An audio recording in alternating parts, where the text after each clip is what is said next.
So my original design for the indoor grow system was mainly for a lot of different people throughout the world. I know there are countries where it's very hard to access things like potting soil mix or seed starting mix, and I thought if someone can get a hold of some water and some electricity, they might be able to do this. However, in the US, we have an advantage that we can usually go to the store and pick up a lot of different kind of potting soil mixes and fertilizers, organic or conventional. So I want to give some of you an option if you want to use organic practices in your indoor grow system. First, we'll start with the starter plugs. If you'll recall, I suggested that you use rock wool plugs for your hydroponic lettuce. However, I have successfully used Coco Coir plugs for seed starting in my square foot garden. I had excellent results with these. I think I picked them up at Big Lots, but you know how that place is. It's hit or miss. They might be there one year and they might not be there the next. So I actually had a little garden series where I taught my son how to grow different kind of things from seeds and starting indoors. So I'll leave a little link for you there. It was a cute little series. Now, the Coco Coir plugs are available on Amazon though. So check that out if you want to use that option. They might not be labeled organic. I'm sure you can find some that are labeled organic if that's what you are looking for. And you also can make your own. And so this is called a net pot. And in hydroponics, a lot of times you'll put a little rock wool plug in there when you start growing. So I started using these originally. When I was testing my system out, I found that I really didn't need them.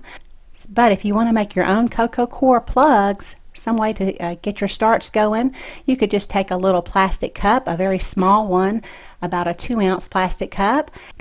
And you could easily just put some holes in there, just like I showed you with the other plastic cups, and then just fill that with some Coco Coir, and then that would be your start. Okay, I think that would be an inexpensive way to do it.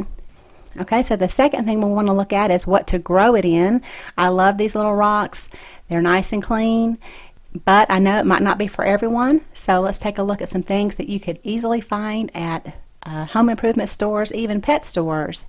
And that would be Coco Coir. Now another channel let me know that he uses this as a growing medium a lot for his aquaponic system. So I'd like to leave you a link to his channel right up here if you'd like to check it out. Of course, you can just go ahead and buy your mixes. A lot of these are certified organic, some of them are not. So you can pick up little bricks of it at the pet store and you can break it up. And like I said, you can make your starter plug with that by putting it in the net pot. And then you could just go ahead and fill up your cups with it. Go ahead and add some things in it for drainage like coarse vermiculite or perlite. Those are usually seasonal items at your home improvement store. Of course, you can always just buy a seed starting mix. I do not like to use potting mix, and that's different than a seed starting mix. Potting mixes have a lot of other things added to them, like compost to help feed the plant.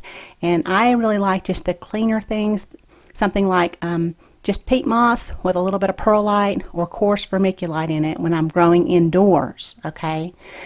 So our third thing we'll need to look at is the nutrient solution. Of course, I showed you and explained that you need to use a hydroponic nutrient solution when you're growing in water. And that's a very hard thing to find as far as it being 100% organic. But there are solutions out there where you can use Coco Coir. So there are a lot of organic fertilizers that you can use that'll be nice and clean and easy to use in the home. And they are approved by most of the manufacturers that you can use it with Coco Coir. And so that's an option for you. I'll leave a link below the video for this company here. And I have not tried any of these products, but I wanted to give you options of ways that you can also grow indoors. You don't have to be strictly limited to water and rocks.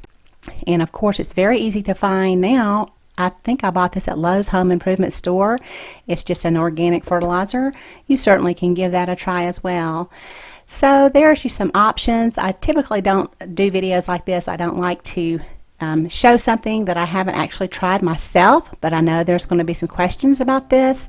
So I wanted to make sure that you guys had some options out there. So if you have any questions, please leave them in the comment section below. I'll be more than happy to help you. Thanks so much for watching, and y'all have a beautiful day.